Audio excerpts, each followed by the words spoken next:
ખેડબ્રહ્મા તાલુકામાં છેલ્લા ઘણા સમયથી વરસાદનો મોટો વિરામ રહેતા અને માત્ર છૂટો છવાયો વરસાદ પડતો હોવાથી ખેડૂત ભાઈઓ, પશુપાલકો તથા સમગ્ર જનજીવન ભારે ચિંતામાં મુકાયું.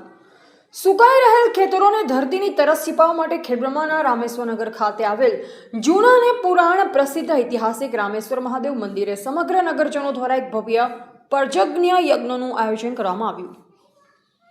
તારીખ 20 જુલાઈ 2026 સોમવારના રોજ યોજાયેલા પવિત્ર હવનમાં શાસ્ત્રી ભરતભાઈ ગલોડિયાવાળા તથા અન્ય 7 સુશાસ્ત્રી બ્રાહ્મણો દ્વારા સંપૂર્ણ વિધિવિધાન અને સતત મંત્રચાર સાથે ઇન્દ્રદેવ તેમજ વરુણદેવને રીઝવવાનો પ્રયાસ કરાયો.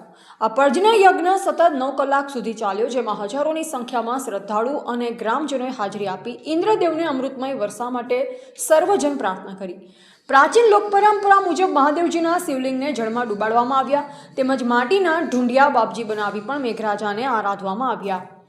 રાત્રે જ મેઘરાજાની પ્રધામણી અશ્રદ્ધાને માત આપી શ્રદ્ધાનો વિજય થયો હોય તેમ સતત 9 કલાક ચાલેલ આ પર્જન્ય યજ્ઞના પ્રભાવથી સોમવાર રાત્રિ સમયે ખેડબ્રહ્મા શહેરમાં મેઘરાજાનું ભવ્ય આગમન થયું. મુસળધાર વરસાદથી શહેરના મુખ્ય માર્ગ પાણી જ પાણી થયા. લાંબા વિરામ બાદ પડેલા વરસાદથી ખેડૂતોને જનતાના ચહેરા પર ખુશીની લહેર દોડી આવી. ઉત્સાહિત નગરજનોએ ફૂલો વધાવી મેઘરાજાનું ભવ્ય સ્વાગત કર્યું.